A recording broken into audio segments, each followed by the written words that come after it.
मित्रांनो, भगवान बुद्ध आणि त्यांचा धम्म हा ग्रंथ आपण समजून घेत आहोत.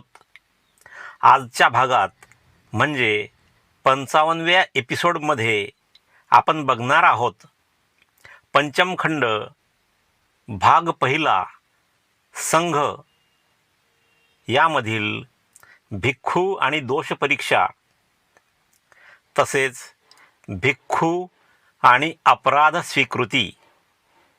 चला तर सुरू करूया. नमो बुद्धाय. जय भीम मित्रांनो. जोशाबा या यूट्यूब चॅनलवर मी सुमेध शिरसाट आपले स्वागत करतो. भिक्खू आणि दोष परीक्षा. दोष परीक्षा म्हणजे दोषांची परीक्षा.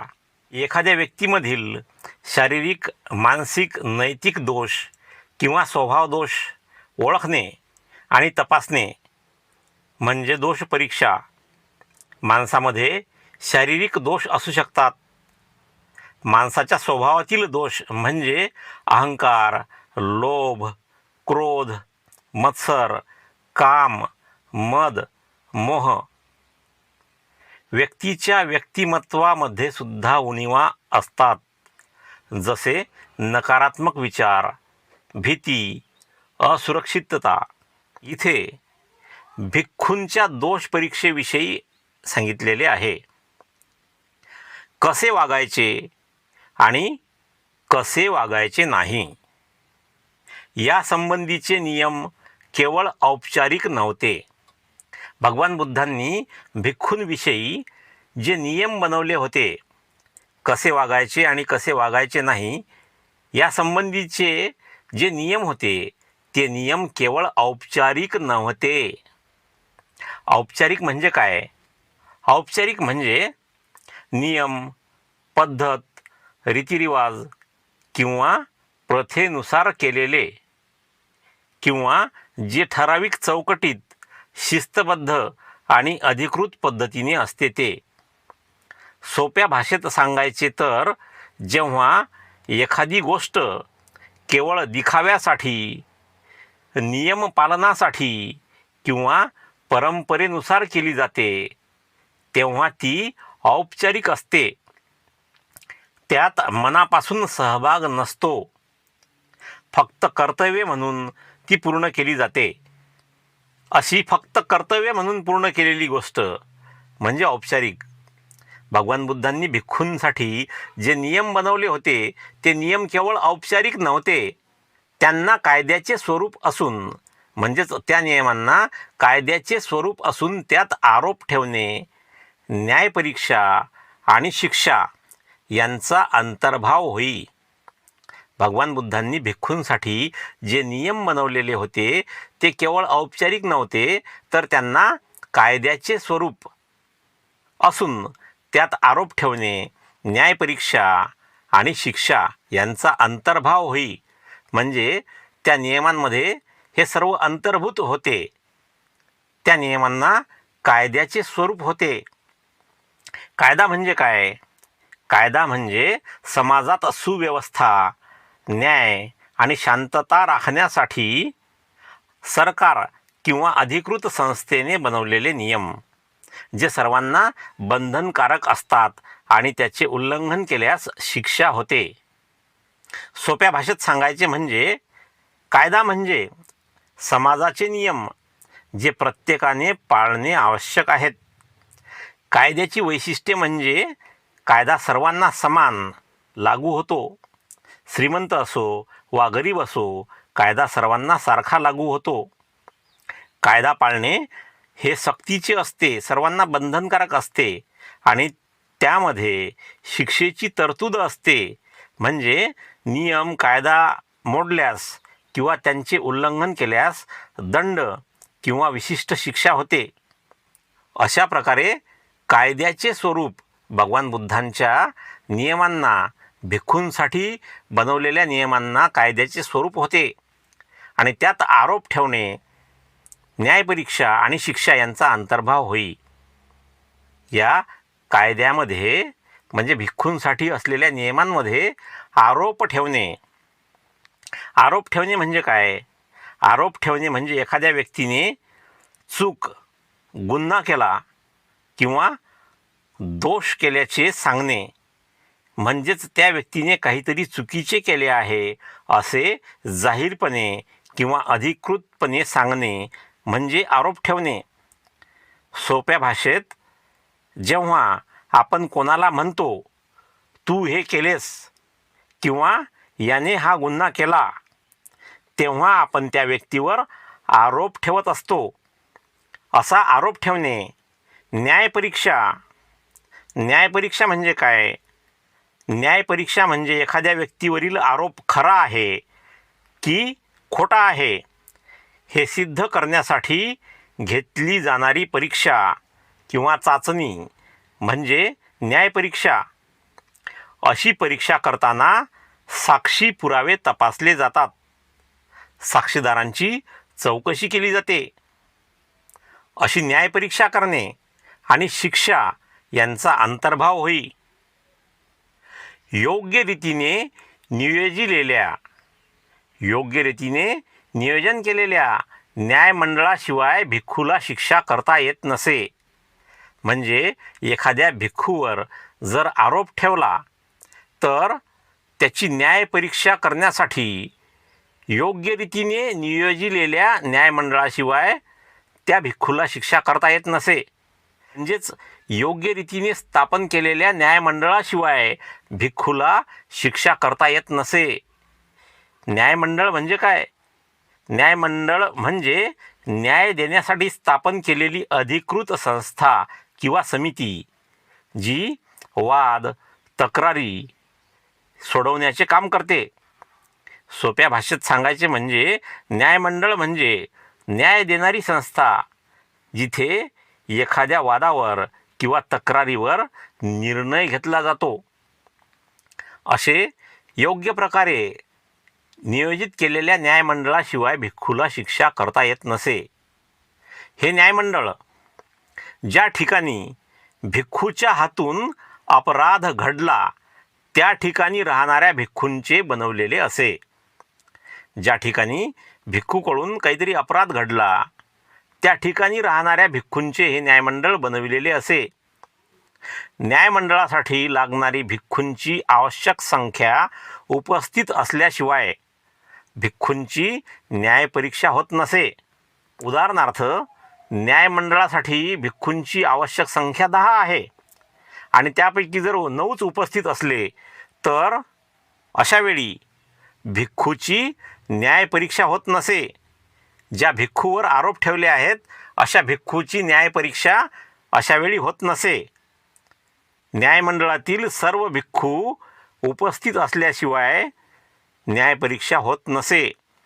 आरोप निश्चित असल्याशिवाय कोणत्याही न्यायपरीक्षेला कायदेशीर स्वरूप येत नसे. भिक्खूवर ठेवण्यात आलेले आरोप हे निश्चित असल्याशिवाय कोणत्याही न्यायपरीक्षेला कायदेशीर स्वरूप येत नसे. म्हणजेच भिक्खूवर ठेवलेले आरोप हे निश्चित प्रकारचे असले पाहिजेत, संभ्रम निर्माण करणारे असू नयेत.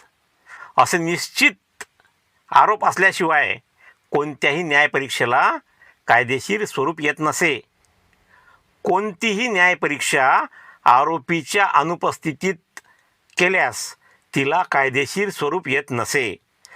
ज्या भिक्खूवर आरोप ठेवले आहेत तो भिक्खू न्यायपरीक्षेच्या वेळी उपस्थित असणे आवश्यक असे. जर आरोप ठेवलेला भिक्खू उपस्थित नसेल तर त्याच्या अनुपस्थितीत, त्याच्या गैरहजेरीत केलेली न्यायपरीक्षा कायदेशीर ठरत नसे. आरोपीला म्हणजेच आरोपी भिक्खूला स्वतःच्या बचावाची पूर्ण संधी दिली नसल्यास कोणतीही न्यायपरीक्षा कायदेशीर मानली जात नसे. ज्या भिक्खूवर आरोप ठेवले आहेत अशा भिक्खूला स्वतःच्या बचावाची पूर्ण संधी दिली जात असे. म्हणजे त्याचे म्हणणे मांडण्यास त्याला पूर्ण संधी दिली जात असे. अशी बचावाची पूर्ण संधी दिली नसल्यास कोणतीही न्यायपरीक्षा कायदेशीर मानली जात नसे. ज्याच्यावरील आरोप सिद्ध झाला आहे, ज्या भिक्खूवरील आरोप सिद्ध झाला आहे त्या भिक्खूला खालीलप्रमाणे शिक्षा देण्यात येत असे.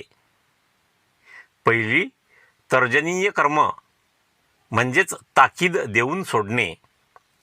आता तर्जनीय कर्म म्हणजे नेमके काय ते बघूया. बुद्ध धम्मात तर्जनीय कर्म म्हणजे भिक्खूने केलेल्या गंभीर चुकीबद्दल संघाने दिलेली अधिकृत शिक्षा किंवा ताकीद.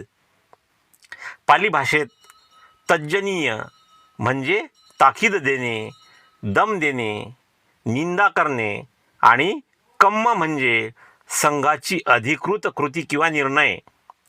सोप्या भाषेत सांगायचे तर जेव्हा एखाद्या भिक्खूने वारंवार चुका केल्या, वाद घातला, संघाला त्रास दिला, तेव्हा भिक्खू संघ त्याला अधिकृतपणे तर्जनीय कर्म देत असे. असे तर्जनीय कर्म केव्हा दिले जाते?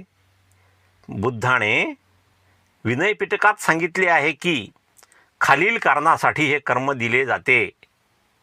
भांडण लावणे, संघात वाद निर्माण करणे, वारंवार नियम मोडणे, विनय नियमांचे उल्लंघन करणे, गृहस्थांशी गैरवर्तन करणे, उपासकांशी वाईट वागणे, चुकीचे विचार मांडणे म्हणजेच धम्माविरुद्ध बोलणे, संघाला त्रास देणे, सातत्याने अडथळे आणणे. अशा तर्जनीय कर्माचे परिणाम काय होतात? तर ज्या भिक्खूला हे कर्म दिले जाते म्हणजेच अशी शिक्षा दिली जाते त्याच्यावर खालील बंधने येतात. त्याला उपसंपदा देण्यास मनाई होते म्हणजेच नवीन भिक्खू दीक्षित करता येत नाही. अशा भिक्खूला शिष्य ठेवता येत नाही. श्रामणेर सांभाळण्यास मनाई केली जाते. संघाच्या महत्त्वाच्या कार्यात अशा भिक्खूला सहभाग घेता येत नाही. इतर भिक्खूंवर आरोप करण्याचा त्याला अधिकार राहत नाही. तर्जनीय कर्म कसे दिले जाते? पहिल्यांदा तक्रार होते म्हणजेच एखाद्या भिक्खूची तक्रार संघापुढे येते. नंतर संघ सर्व बाजू ऐकून घेतो म्हणजे चौकशी करतो. नंतर सर्व भिक्खू एकत्र येऊन मतदानाने निर्णय घेतात आणि शेवटी त्या भिक्खूला अधिकृतपणे ताकीद दिली जाते, जाहीर ताकीद दिली जाते. असे दिलेले तर्जनीय कर्म मागे कसे घेतल्या जातात? तर जेव्हा त्या भिक्खूने म्हणजे तर्जनीय कर्माची शिक्षा मिळालेल्या भिक्खूने आपली चूक मान्य केली, पश्चाताप व्यक्त केला, पुन्हा असे न करण्याचे वचन दिले, तेव्हा संघ हे कर्म म्हणजेच ही शिक्षा मागे घेऊ शकतो. भगवान बुद्धांनी हे नियम शिक्षा म्हणून नाही तर संघाची शुद्धता राखण्यासाठी, भिक्खूला सुधारण्याची संधी देण्यासाठी, धम्म व विनयाचे संरक्षण करण्यासाठी बनवले. थोडक्यात बुद्ध धम्मात तर्जनीय कर्म म्हणजे संघाने भिक्खूला दिलेली अधिकृत ताकीद, जी त्याला सुधारण्यासाठी दिली जाते, नष्ट करण्यासाठी नाही. आरोप सिद्ध झालेल्या भिक्खूला देण्यात येणारी पुढील शिक्षा म्हणजे नियस्सकम्म किंवा निश्चयकम्म म्हणजे वेडा म्हणून जाहीर करणे. नियस्सकर्म म्हणजे बुद्ध धम्माच्या विनय पिटकातील एक संघकर्म, ज्यात एखाद्या अयोग्य भिक्खूला त्याचे स्वातंत्र्य काढून घेऊन त्याला वेडा म्हणून जाहीर करून दुसऱ्या अनुभवी भिक्खूच्या देखरेखीखाली ठेवले जाते. नियस्सकर्म या शब्दाचा अर्थ काय? नियस्स म्हणजे आश्रय किंवा अवलंबन किंवा देखरेख आणि कम्म म्हणजे संघाचा अधिकृत निर्णय. सोप्या भाषेत सांगायचे तर जेव्हा एखादा भिक्खू स्वतंत्रपणे राहण्यास अयोग्य ठरतो, वारंवार चुका करतो, नियम पाळत नाही, तेव्हा संघ त्याला एखाद्या वरिष्ठ भिक्खूच्या मार्गदर्शनाखाली राहण्यास भाग पाडते. असे नियस्स कर्म केव्हा दिले जाते? विनयपिटकानुसार पुढील कारणांसाठी हे कर्म दिले जाते: मूर्खपणाने वागणे, विवेकाने न वागणे, अज्ञानामुळे चुका, वारंवार नियम न समजणे, अनुचित संगत, चुकीच्या लोकांशी मैत्री, स्वतंत्रपणे राहण्यास असमर्थ, मार्गदर्शनाशिवाय राहण्यास असमर्थ, गृहस्थांशी गैरवर्तन, उपासकांना त्रास देणे, अशा वागणुकीसाठी हे नियस्स कर्म दिले जाते. अशा या नियस्स कर्माचे परिणाम काय होतात? तर त्या भिक्खूवर पुढीलप्रमाणे बंधने येतात. अशा भिक्खूला स्वतंत्रपणे राहता येत नाही, उपसंपदा देता येत नाही, शिष्य ठेवता येत नाही, श्रामनेर सांभाळता येत नाही, वरिष्ठ भिक्खूच्या परवानगीशिवाय कुठेही जाता येत नाही, संघाच्या महत्त्वाच्या निर्णयात सहभाग घेता येत नाही. असे नियस्स कर्म मागे कसे घेतले जाते? जेव्हा त्या भिक्खूने, आरोप ठेवलेल्या भिक्खूने पुरेसे ज्ञान व समज प्राप्त केली, योग्य वर्तन केल्याचे सिद्ध झाले, पश्चाताप व्यक्त करून सुधारणा केली, वरिष्ठ भिक्खूने समाधानकारक प्रगती सांगितली, तेव्हा संघ हे कर्म मागे घेतो, म्हणजे ही शिक्षा मागे घेतो. भगवान बुद्धांनी हे कर्म शिक्षा म्हणून नाही, तर भिक्खूच्या सुधारणेसाठी, त्याला योग्य मार्गदर्शन मिळावे यासाठी, संघाची शुद्धता व शिस्त राखण्यासाठी, धम्माचे संरक्षण करण्यासाठी निर्माण केले. आरोप ठेवलेल्या भिक्खूला देण्यात येणारी पुढील शिक्षा म्हणजे प्रव्राजनीय कर्म, म्हणजेच संघातून हकालपट्टी करणे. प्रव्राजनीय कर्म म्हणजे काय? प्रव्राजनीय कर्म म्हणजे बुद्ध धम्माच्या विनयपिटकातील एक संघकर्म, ज्यात एखाद्या अयोग्य किंवा दोषी भिक्खूला गावातून किंवा विहारातून हाकलून दिले जाते, म्हणजेच बाहेर काढले जाते. आता प्रवार्जनीय कर्म या शब्दाचा अर्थ बघूया. प्रवार्जनीय म्हणजेच पब्बाजनीय, म्हणजेच बाहेर काढणे, हद्दपार करणे, आणि कर्म म्हणजे संघाचा अधिकृत निर्णय. याचाच अर्थ हद्दपारीचा संघ निर्णय म्हणजे प्रवार्जनीय कर्म. सोप्या भाषेत सांगायचे म्हणजे जेव्हा एखादा भिक्खू गृहस्थांशी म्हणजेच उपासकांशी इतका वाईट वागतो की त्यामुळे संघाची बदनामी होते, तेव्हा संघ त्याला त्या गावातून किंवा विहारातून हाकलून देतो. असे प्रवार्जनीय कर्म केव्हा दिले जाते? तर विनयपिटकानुसार पुढील कारणांसाठी असे कर्म दिले जाते: गृहस्थांशी संबंधित दोष, गृहस्थांशी भांडण करणे, गृहस्थांना शिवीगाळ करणे, गृहस्थांची फसवणूक करणे, गृहस्थांकडून अयोग्य लाभ घेणे, गृहस्थांमध्ये वाद निर्माण करणे, संघाची बदनामी होईल असे वागणे.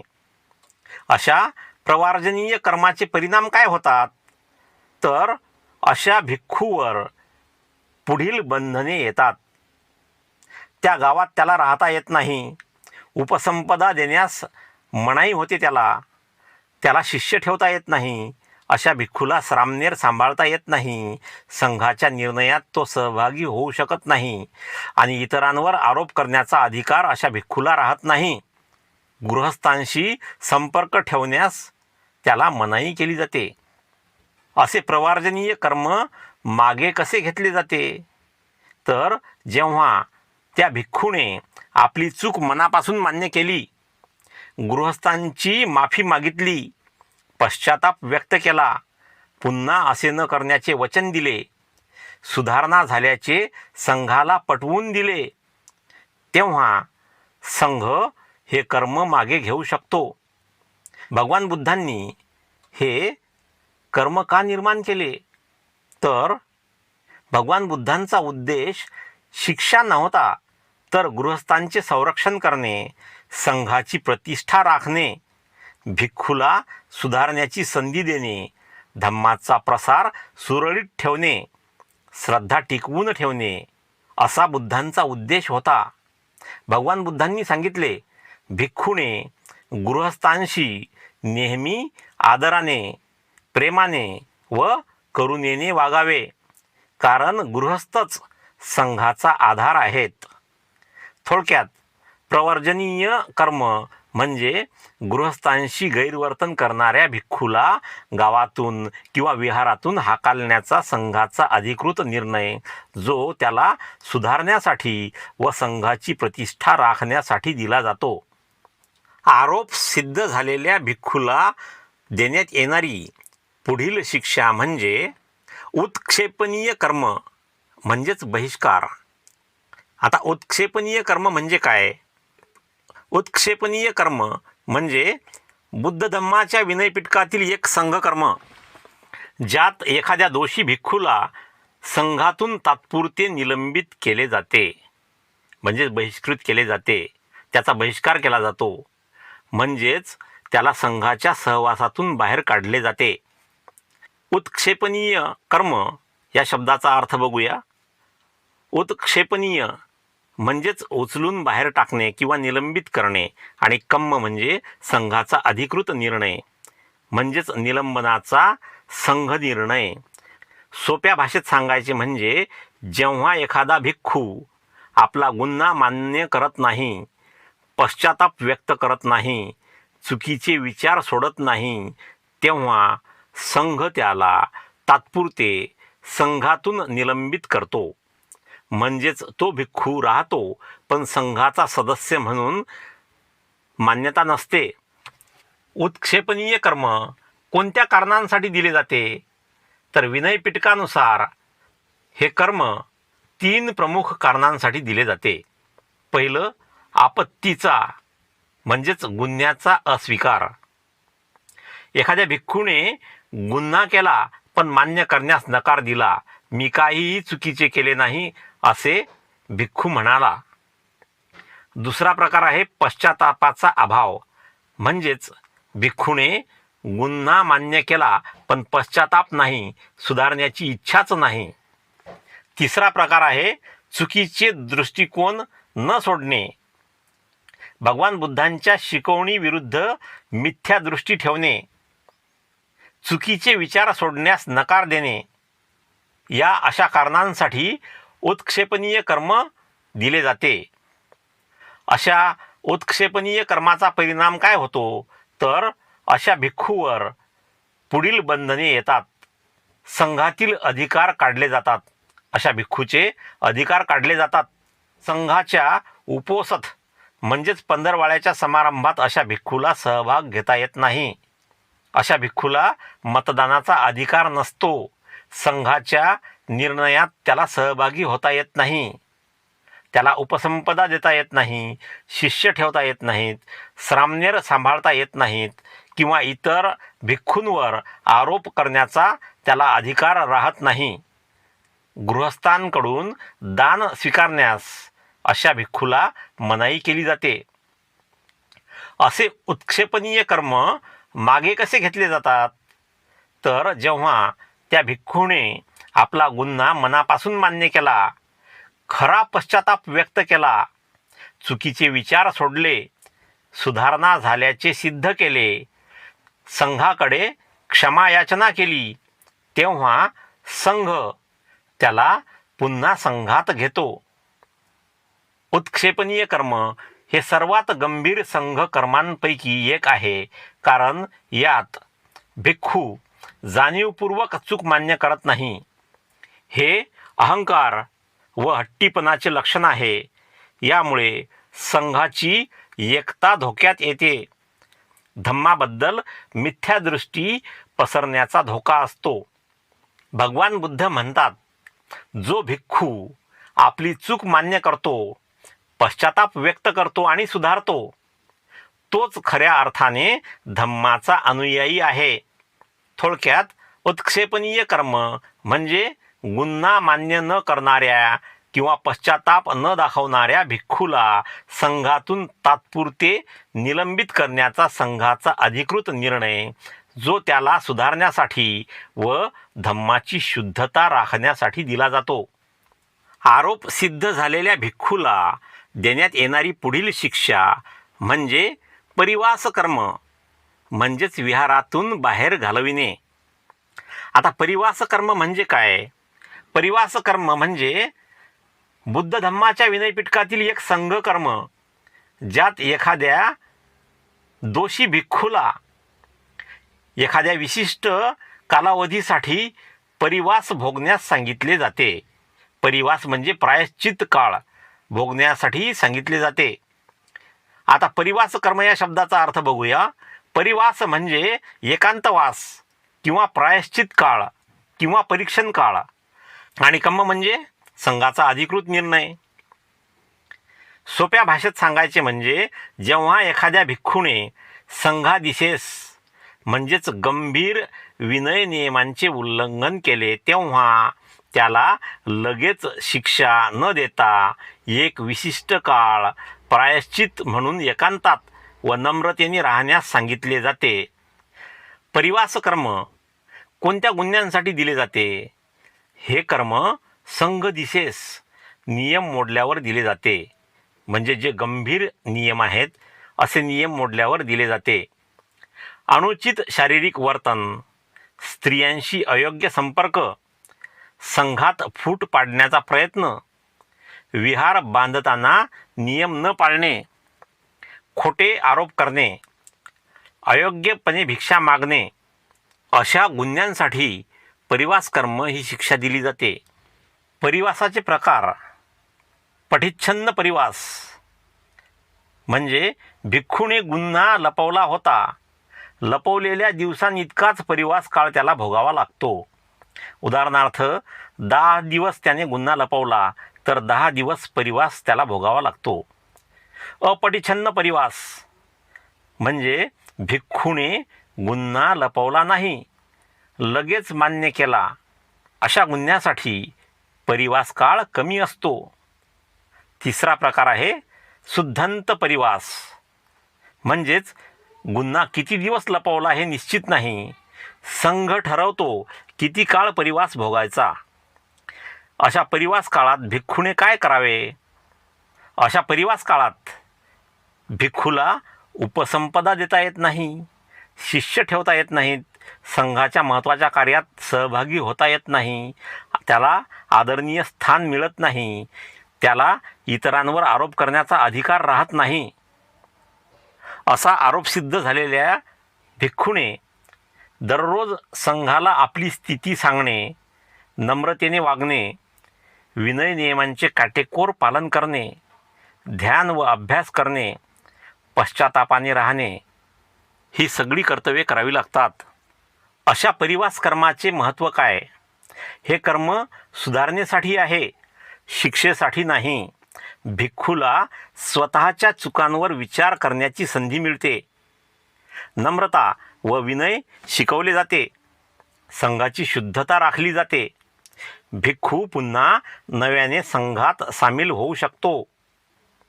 भगवान बुद्ध म्हणतात, चूक होणे हा मानवी स्वभाव आहे, पण ती चूक मान्य करणे, पश्चाताप व्यक्त करणे आणि सुधारणे हेच खऱ्या धम्माचरणाचे लक्षण आहे. थोडक्यात परिवास कर्म म्हणजे गंभीर विनय नियम मोडणाऱ्या भिक्खूला एक विशिष्ट काळपर्यंत प्रायश्चित म्हणून नम्रतेने व एकांतात राहण्यास सांगण्याचा संघाचा अधिकृत निर्णय, जो त्याला शुद्ध होण्याची व पुन्हा संघात सामील होण्याची संधी देतो. विहारातून बाहेर घालविल्यावर आभ्यान कर्माचा उपयोग करता येत असे. आभ्यान कर्म म्हणजे संघाचे रद्द केलेले सभासदत्व परत देणे.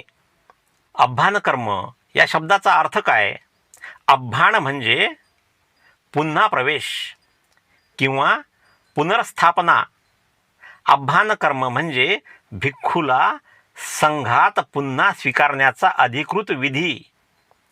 जेव्हा एखाद्या भिक्खूने संघादिसेस म्हणजेच गंभीर नियमभंग केलेला असतो तेव्हा त्याला शिक्षा म्हणून काही काळासाठी परिवास कर्म भोगावे लागते.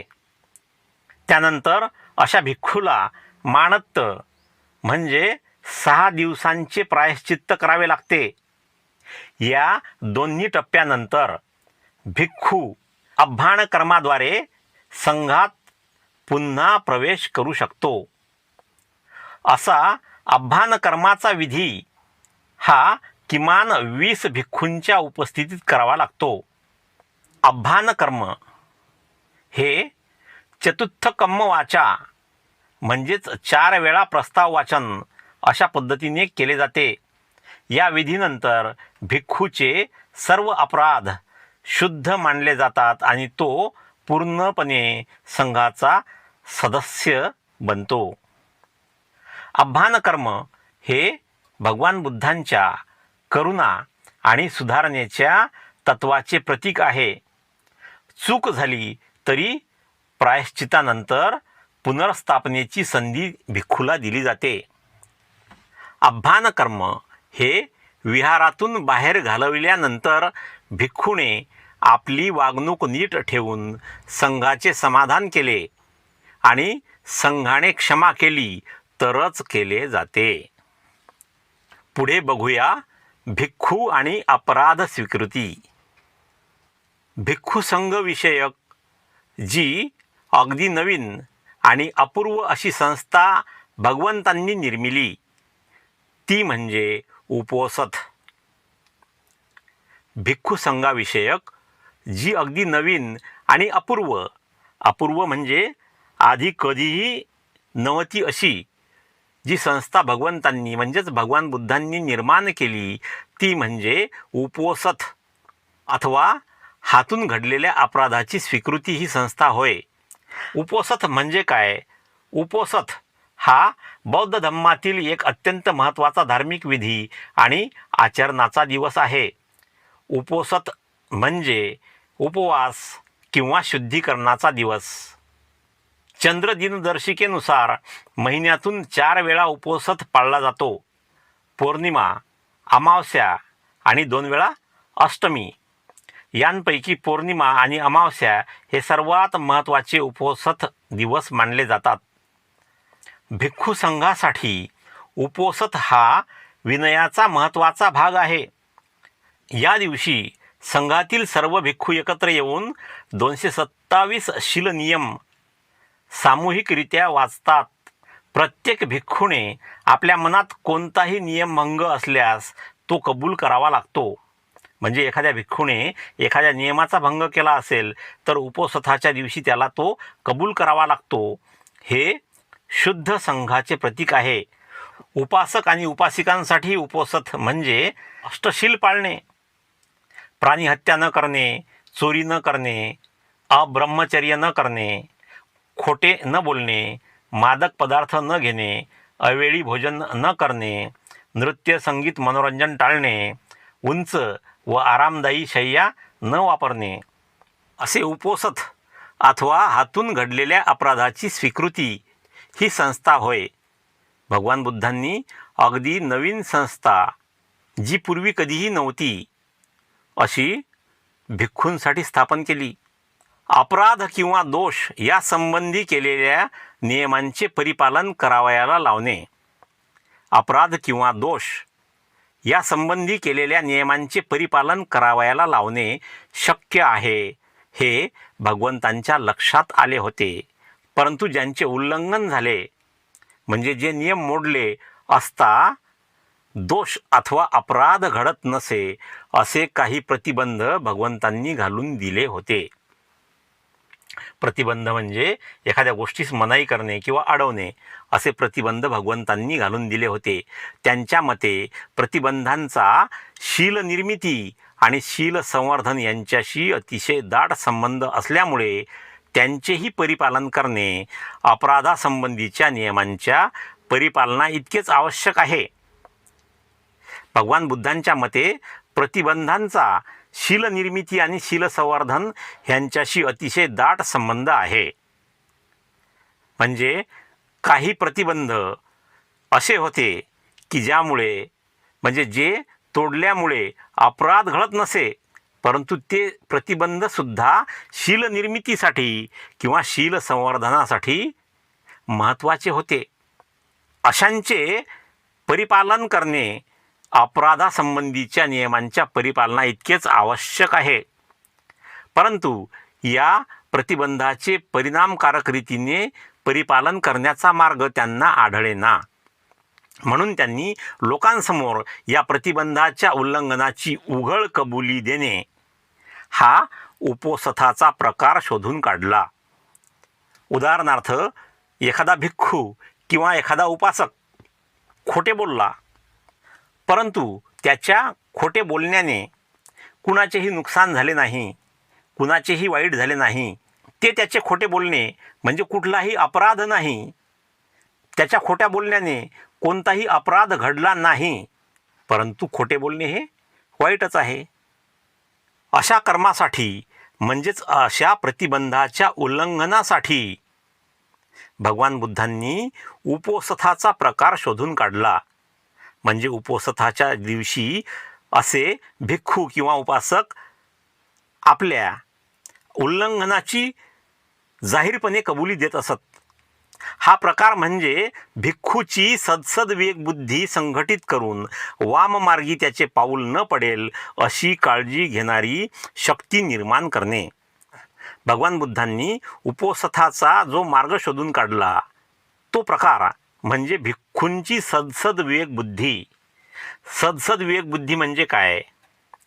सदसद्विवेक बुद्धी हा मराठी शब्द आहे ज्याचा अर्थ आहे सद असद विवेक बुद्धी. म्हणजेच सद म्हणजे चांगले, सत्य किंवा योग्य, असद म्हणजे वाईट, असत्य किंवा अयोग्य, विवेक म्हणजे भेद ओळखण्याची क्षमता म्हणजेच फरक ओळखण्याची शक्ती, बुद्धी म्हणजे समज किंवा ज्ञान म्हणजेच चांगले आणि वाईट यातील फरक ओळखण्याची बुद्धी म्हणजेच सदसद्विवेक बुद्धी. अशी भिक्खूंची सदसद्विवेक बुद्धी संघटित करून वाममार्गी त्यांचे पाऊल न पडेल. भिक्खूंचे किंवा उपासकांचे वाममार्गी पाऊल पडणार नाही. वाममार्ग म्हणजे काय? वाम म्हणजे उलटे, विपरीत किंवा चुकीचे, आणि मार्ग म्हणजे मार्ग किंवा पंथ. म्हणजेच चुकीचा मार्ग, अनैतिक मार्ग किंवा योग्य मार्गापासून विचलित होणे म्हणजेच वाममार्गाला लागणे. बुद्ध धम्माच्या संदर्भात भगवान बुद्धांनी सांगितलेल्या आर्य अष्टांगिक मार्गाच्या विरुद्ध जे आचरण आहे असे आचरण म्हणजे वाममार्ग. म्हणजेच मिथ्या दृष्टी, मिथ्या संकल्प, मिथ्या वाचा, मिथ्या कर्म, मिथ्या आजीव हे सर्व वाममार्गाचे प्रकार आहेत. अशा वाममार्गावर भिक्खूंचे पाऊल न पडेल अशी काळजी घेणारी शक्ती निर्माण करणे असा भगवान बुद्धांचा उद्देश होता. उपोषथ अथवा अपराधाची कबुली देणे हे पतिमोक्ष या भिक्खू नियमांच्या उल्लंघनापुरते मर्यादित होते. पतिमोक्ष म्हणजे काय? पतिमोक्ष हा बौद्ध विनयपिटकातील अत्यंत महत्त्वाचा विधी आहे. पतिमोक्ष म्हणजे मुक्तीचे बंधन किंवा शिस्तीचे मूलभूत नियम जे पाळल्याने भिक्खू दुःखातून मुक्त होतो. पतिमोक्ष हा भिक्खूंसाठी असलेल्या शीलनियमांचा संग्रह आहे. भिक्खू पतिमोक्ष यामध्ये 227 नियम जे भिक्खूंसाठी आहेत आणि 311 नियम जे भिक्खुनींसाठी आहेत. दर पौर्णिमा आणि अमावस्येला म्हणजेच उपोषथाच्या दिवशी संघातील सर्व भिक्खू एकत्र येऊन पतिमोक्ष सामूहिकरित्या वाचतात. वाचनापूर्वी प्रत्येक भिक्खूने आपला कोणता नियमभंग झाला ते कबूल करणे अपेक्षित असते. पतिमोक्ष हे संघाच्या शुद्धतेचे आणि एकतेचे प्रतीक आहे. भगवान बुद्धांनी सांगितले की पतिमोक्ष हाच तुमचा माझ्यानंतरचा शास्ता आहे, म्हणजे शासन करणारा आहे. उपोसत अथवा अपराधाची कबुली देणे हे पतिमोक्ष या भिक्खू नियमांच्या उल्लंघनापुरते मर्यादित होते. उपोसथासाठी त्या ठिकाणच्या म्हणजे वेगवेगळ्या ठिकाणच्या भिक्खूंची सभा वेगवेगळ्या ठिकाणी भरवावी लागे. दर पंधरवाड्यात अशा 3 सभा भरविल्या जात. पहिली सभा चतुर्दशीला, दुसरी पंचमीला आणि तिसरी अष्टमीला. दर पंधरवाड्यात 3 सभा व्हायच्या. पहिली चतुर्दशीला. चतुर्दशी म्हणजे काय? पौर्णिमेनंतरचा किंवा अमावास्येनंतरचा पहिला दिवस प्रथमा, दुसरा द्वितीया, नंतर तृतीया, चतुर्थी, पंचमी, षष्ठी, सप्तमी, अष्टमी, नवमी, दशमी, एकादशी, द्वादशी, त्रयोदशी आणि त्यानंतर चतुर्दशी म्हणजेच अमावस्या किंवा पौर्णिमेनंतरचा 14वा दिवस. आणि दुसरी पंचमीला म्हणजे पौर्णिमा किंवा अमावस्येनंतर 5वा दिवस. आणि तिसरी अष्टमीला, अष्टमी म्हणजे सुद्धा पौर्णिमा किंवा अमावस्येनंतरचा 8वा दिवस. या दिवशी भिक्खूला उपवास करावा लागे. म्हणूनच कबुलीच्या दिवसाला उपोसथ म्हणतात. अशा सभेत एक भिक्खू पतिमोक्षातील एक प्रतिबंध म्हणजेच नियम वाचून दाखवी आणि उपस्थित भिक्खूंना उद्देशून तो म्हणे, तुम्ही स्तब्ध आहात यावरून तुमच्यापैकी कोणीही या प्रतिबंधांचे उल्लंघन केलेले नाही असे मी गृहीत धरतो. हे वाक्य त्रिवार उच्चारून मग तो पुढच्या प्रतिबंधाकडे वळे. म्हणजेच एखादा भिक्खू एक प्रतिबंध म्हणजे नियम वाचून दाखवी आणि सर्व भिक्खूंना उद्देशून म्हणे, तुम्ही स्तब्ध आहात म्हणजे शांत आहात, तुम्ही काही प्रतिक्रिया देत नाहीत, यावरून तुमच्यापैकी कोणीही या प्रतिबंधाचे या नियमाचे उल्लंघन केलेले नाही असे मी गृहीत धरतो. हे वाक्य तो 3 वेळा उच्चारायचा म्हणजेच त्रिवार उच्चारायचा. त्रिवार उच्चारून मग तो पुढल्या प्रतिबंधाकडे वळे. असे 227 प्रतिबंध तो वाचून दाखवी. अशाच तऱ्हेची उपोसताची सभा भिक्खुणी संघातही होई.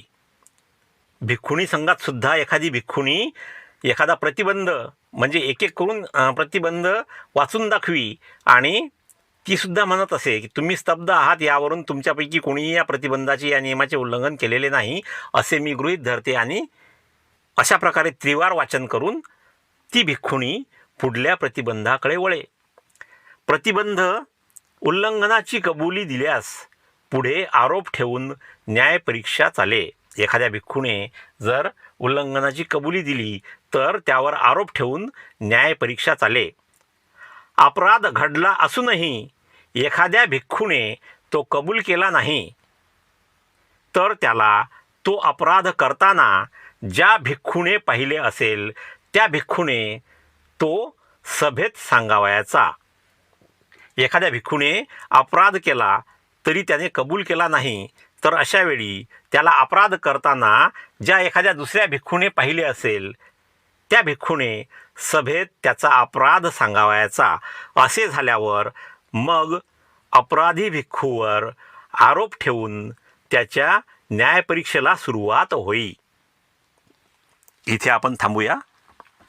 मित्रांनो, तथागत भगवान गौतम बुद्ध आणि त्यांचा धम्म तसेच राष्ट्रपिता महात्मा ज्योतिराव फुले, राजर्षी छत्रपती शाहू महाराज, विश्वरत्न बोधिसत्व डॉक्टर बाबासाहेब आंबेडकर आणि बहुजनांच्या सर्व महापुरुषांच्या विचारांचा प्रचार आणि प्रसार करण्याचे कार्य मी जोशाबा चॅनलच्या माध्यमातून हाती घेतलेले आहे.